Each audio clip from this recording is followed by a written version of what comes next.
Hello, you are hearing my voice from a country that's suffering never-ending war. Yes, this is Afghanistan, the land of pain, defeat, despair, and war. And I'm a girl who was born in war, dreamed in war, studied in war, worked in war, and will eventually die in war. Since I came to understand and know about the world, the question has always been on my mind: why all the other countries in the world progressing and my country is not among them? But unfortunately, yet I couldn't find any answer for it. Despite of all that, every night I was putting my head on the pillow with the hope of a better tomorrow. And I was trying harder every day than yesterday, and I was studying for the hope of that I and my family would eventually have a better life.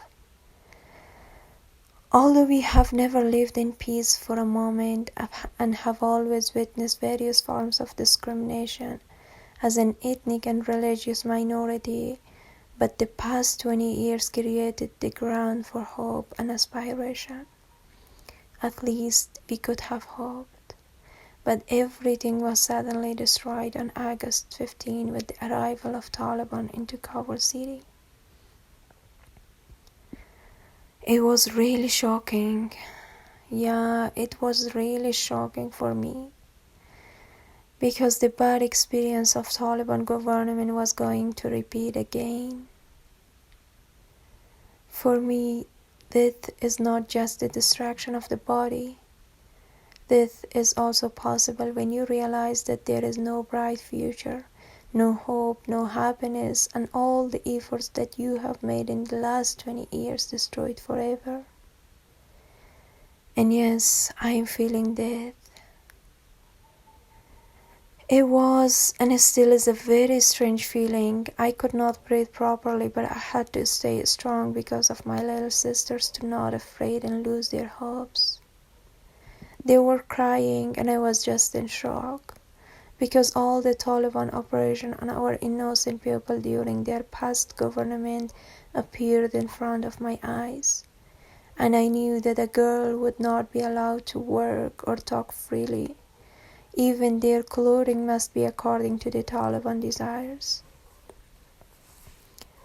After the Taliban took over the Kabul, the whole city was full of fear and panic.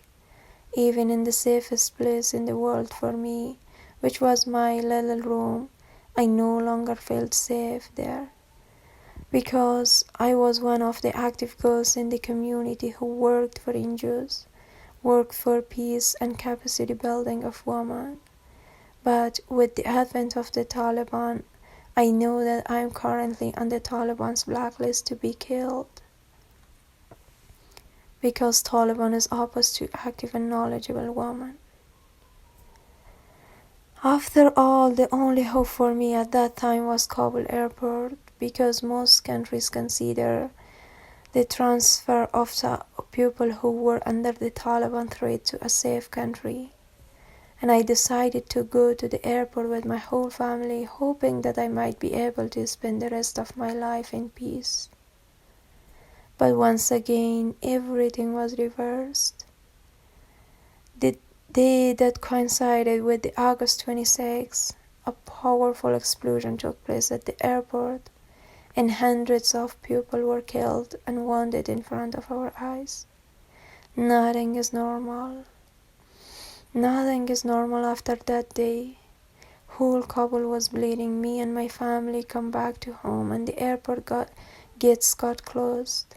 And I lived with full of fear and disappointment in the corner of my house, because this Taliban give no value for women. Since that, I even stopped dreaming and hoping for a bright future. It is the story of me and most Afghan women who lives in Afghanistan. My message for everyone who hear my voice is: know the value of each and every moment that you live in happiness and prosperity. And please, please never forget those who are in need. Thank you.